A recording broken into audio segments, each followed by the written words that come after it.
I'm Claire Hodge, 2019 Nuffield Scholar. I'm really pleased to be invited to share my experience at this Highland Show event because it was a reception at the Highland Show in 2018 that gave me the encouragement and confidence to apply for my Nuffield Scholarship. My personal study was on potatoes, and my world had been predominantly potatoes in my career since I'd finished uni. And this gave me an opportunity to look at the broader picture of global potatoes. However, today I'm going to talk about my experience of the Nuffield Global Focus Programme, which was slightly different, and I'm going to share this with you. What is a Global Focus Programme, you will probably ask. It's an extension to your personal study. You take your topic and you study that, but the Global Focus Programme was an opportunity for me to step out of potatoes for 6 weeks and think about agriculture as a global picture, looking at farming, food, the environment, and also the politics that go behind that. And this was a really great opportunity for me. So what does this look like? 6 weeks with 10 people from all around the world. And this is what really makes the story of the Global Focus Programme. We had people from Australia, first generation poultry farmers. We had myself, the person who was going to ask the questions about potatoes, Duncan, who was looking from the UK, looking at dairy nutrition. Then we had Enrique, who was a crop spray technician, Hamish, who's looking at agricultural communities in New Zealand. Then we had Frank, a forester, Ellen looking at climate change, Ailish again looking at dairy in Ireland, and Joanna looking at soil improvement, and Ingrid looking at cooperatives. And we maybe ask, why does this matter? But we as a team travelled through 3 continents around the world and asked all the questions that we felt were pertinent. And you start to understand that, why do issues in Western Australia matter to me in Scotland? Or why did I learn anything from forestry in Australia? It made me open my mind to different ways of looking at things. What questions wasn't I asking when I was going to meet people as I did my study? And it was great fun. It was absolutely incredible. So much fun to start to challenge ideas, challenge each other. It was excruciating, but incredible. And these people, the questions that they ask, the ideas that they came up with, come to me every single day. You think about, how would this affect this, and what would that happen with that? So these people absolutely made this trip, and this is how you gel together as you travel around over the 6 weeks. Where did I get to go? Countries that I would never imagined going to, and ones which didn't have much of a connection to potatoes, which made me then think about different opportunities, different ideas, and how can I bring that back to farmers that I work with in Scotland. So the exciting bit of, where do you get to go to? So I started my travels in Singapore, where we met banks and cooperatives, spray companies, big global corporate companies in the middle of the city. Then we travelled up to Manila, where we went to the rice paddies in the Philippines, and we got to actually plough the fields with an ox. Up then to Hong Kong, and it was a really volatile time while we were there, and riots started. So we had to negotiate through riots, understand where it was safe to go to and what was going on in a country which was really changing its politics and changing its position in the world at that time. Then we hop over to Shanghai, Shandong, Inner Mongolia, and Beijing in China. A lot of the time we looked at dairies and understanding what was happening in trades and markets and how we can open those up and how that impacted different countries, especially when we were traveling with people from Australia and New Zealand who really switched on to what's happening around the world. And also understanding the culture of business across there was fascinating. Then we pop over to Berlin, Amsterdam, Dublin, and Galway, our European part of our travels. This, for me, I thought was perhaps not going to be particularly interesting, because you know it all when it's your home, it's what you know. But actually, it was a real eye-opener to learn what others asked and what they wanted to understand about the differences of our approach to agriculture, food production, and the environment. So that was it. That was certainly an eye-opener, and one that I would never forget. Then we dash over to Washington, Dallas, San Antonio, and Austin, understanding that American market, that position. How do they react at this point? They were experiencing the trade war between China and America, which obviously still hangs over now, but we were really in the crux of it, and understanding how that impacted farmers in America. We met like cotton farmers in Dallas. We met with senators in Washington, DC. We really did pack in every single element of farming that we could find, and it was amazing. So 3 continents, what did we learn? What did we understand? And I think the biggest thing that we've understood was that they might look different, they might have slightly different approaches to food production and understanding the environment, but often the challenges were very similar. People wanted to do a good job, they wanted to connect to their customer, and they wanted to produce a product that was valued.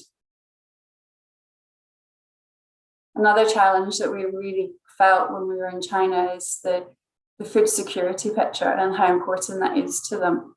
China needs to feed 22% of the world's population, but with only 7% of the world's land. That was a real eye-opener, and that starts to understand why they're trying to build connections with people around the world and why these are long-established connections that they need, not just short-term market dumping.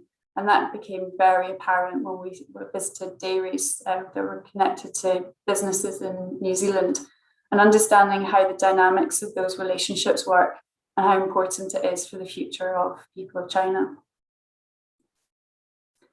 Then the sobering bit of coming back to Europe and thinking about what the position of, for us is in Europe as working in agriculture, and the realization of that a big proportion of the European funding goes into agriculture and supports this funding of food, the environment and food security. But understanding what our role within that was the sobering part, and understanding the position of what we have and how it influences others in around the world. And a conversation we often had was that connection to the consumer and understanding how we relate to our consumer. And although sometimes it feels like a challenge, it was trying to understand what we could do to better understand that and share our experiences and our understanding of how to produce food, perhaps sometimes better, but also get a position from our consumer that we can relate to. And then America, we met senators and they told us about how they were behind family farming, but then in the reality is things are hard across there as well, and 89% of American farms are family businesses earning less than $10,000 a year, and many people are out subsidizing that production with off-farm income. And that was a reality that we found everywhere. And how do we change that picture, and what can we do? Unfortunately, much of my travels just shook up more questions, but it was perhaps now, how do we find some of those answers, and who should we be asking those questions? How can farming be sustainable, and how do we make sure that food production doesn't rely on off-farm income? And what do we do? And I'll pass that question on to you right there, because we have to work together to change that and see what we can do to make a difference. So it's a really short run through of my Global Focus program, but what did I learn and what did I get? I felt that I started to understand that we have to start with our consumer, and that's where everything starts, no matter where you are. If we were again in the Philippines and small scale farmers producing rice in the paddies, we need to know where it's going to. We need to know why we're producing it and what impact it'll have to the person that ultimately pays for it. It's not an individual's responsibility to feed the world. We really dug into this idea of how do we change things, and it can't be one person that changes it, but it's how can I be part of changing it. So I can't feed the world, but I can hopefully be part of change. It's not all about potatoes, and that's a hard one for me to say, but it's not all about potatoes. And I used to think that rice and pasta was the enemy, and it's not at all. I can learn so much about whether it's breeding techniques or it's understanding your market or it's product development.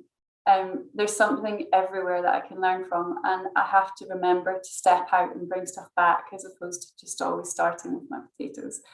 I learned a lot next about asking questions, and those 10 people that I travelled with and their different perspectives, those different questions that they wanted to ask, really helped me understand how do I get to the bottom of the things that I want to understand. So that really changed. I used to go direct into, what's the nutrition behind this? What's the cultivation? Get into the detail. And actually, sometimes I needed to understand, where's the funding coming from? How does this impact the soil?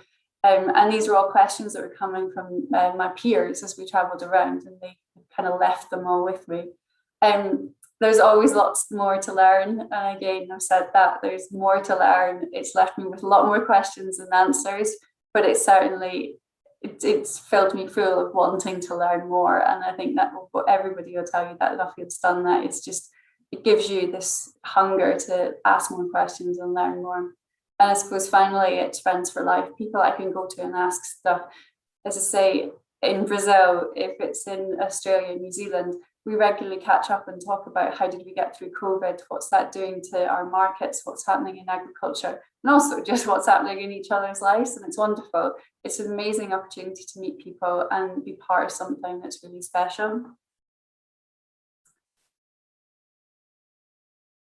So that's the end of my presentation. I did travel to some other places, but I'll not share with you today. If you want to know more about Nuffield, do get in touch. I'm always here, like send me an email, ask me about it. Don't not apply because you think you've not got a question. It's an amazing opportunity. And you can read all the reports online as well. And as I say, it was the Highland Show that started this for me. So go along to things that you don't expect to get something from when you find out amazing stuff. So I hope you have a great day, the Highland Show, and thank you for listening.